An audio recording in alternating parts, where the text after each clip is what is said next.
Hola, bienvenidos, espero que se encuentren muy bien. En esta ocasión hablaremos acerca de la oración simple.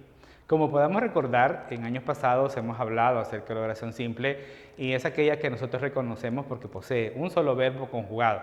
Este verbo puede estar en una forma simple cuando solo tenemos un verbo, puede estar en una forma compuesta cuando está acompañado del verbo haber o en una perífrasis verbal cuando está acompañado por un verbo auxiliar que puede ser de cualquier tipo. Pero para iniciar vamos a empezar a ver cómo se clasifican las oraciones simples de acuerdo a la intención del hablante. Recuérdense que siempre que nosotros nos comunicamos tenemos una intención y esa intención es expuesta a través del tipo de oraciones que nosotros estamos utilizando.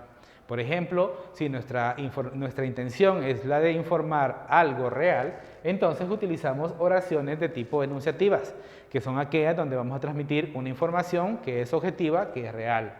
También pueden ser interrogativas cuando lo que yo intento hacer o la información que yo transmito es a través de una pregunta o una interrogante. Por ejemplo, me preguntan, ¿qué hora es? Y al hacer eso estamos haciendo una oración interrogativa.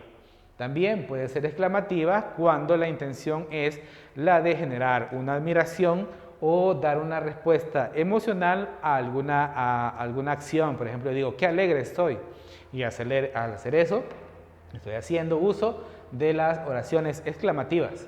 También pueden ser dubitativas si lo que expreso yo es una duda. Tal vez llueva el día de hoy, quizá mañana sea un mejor día. Entonces, al hacer esas tipos de oraciones, estoy haciendo oraciones dubitativas. Las siguientes son las imperativas, las que las utilizamos de dos formas. Por un lado, nos dan una orden, como por ejemplo, cierra la ventana, abre la puerta, contesta el teléfono. Y también puede ser de ruego cuando lo utilizamos con una forma de cortesía negativa y decimos, por favor, cierra la ventana.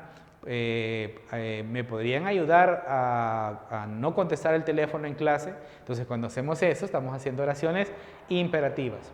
Y por último tenemos las oraciones desiderativas, que estas son las que generan principalmente o que nos sirven para indicar una decisión, alguna decisión que se quiere tomar.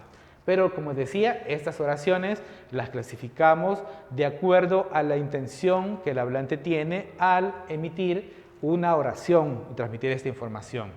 Las oraciones, como nosotros sabemos, se estructuran o se dividen en dos elementos básicos que conocemos como un sujeto y un predicado. En la oración que tenemos aquí dice, Carlos nada por ejercicio. Preguntamos de quién estamos hablando. Obviamente estamos hablando de Carlos, entonces Carlos estaría formando la primera parte de la estructura oracional que nosotros conocemos como un sujeto. Pero esta estructura oracional conocida como sujeto también forma parte de un sintagma que nosotros conocemos como un sintagma nominal. ¿Por qué es nominal? Porque tiene un sustantivo como núcleo o como palabra principal. Y luego tenemos el otro elemento que está conformando esta oración, que es lo que nosotros conocemos como predicado. ¿Y qué es el predicado? Es lo que decimos de este sujeto, que también tiene una palabra principal, que en este caso es el verbo. Y el verbo o toda esta estructura también estaría funcionando como un sintagma verbal. Recordemos de que la función de sujeto la pueden realizar o se puede realizar de diferentes maneras.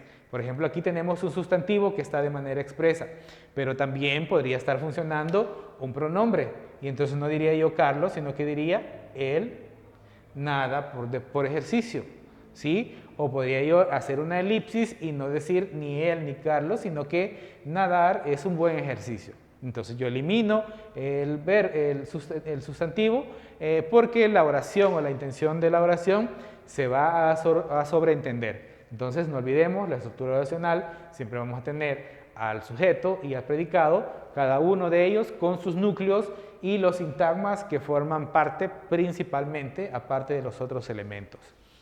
Pero hablando específicamente del sujeto, nosotros sabemos que el sujeto lo vamos a clasificar dependiendo a varias opciones. Por ejemplo, en esta oración, cuando yo digo Carlos nada,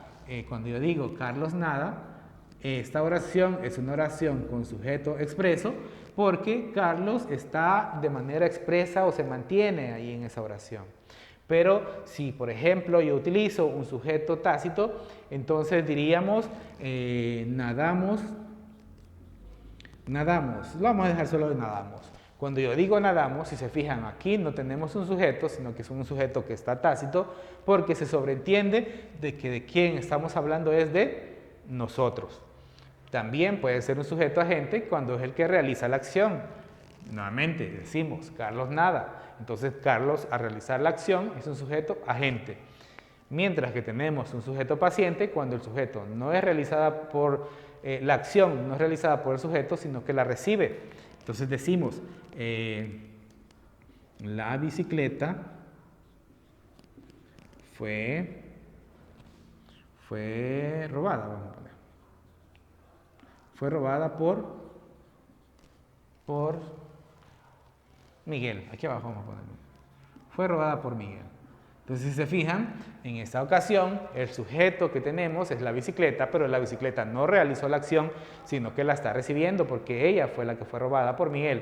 Entonces decimos que es una oración pasiva, paciente, un sujeto paciente. También puede ser un sujeto simple cuando solo tenemos uno, como es el caso de Carlos. Este es un sujeto simple porque solo hay uno. Pero si, por ejemplo, yo digo Carlos y Betty, ¿sí? Al yo decir Carlos y Betty, aquí tenemos un sujeto compuesto porque está formado por dos sustantivos o por dos núcleos del sujeto.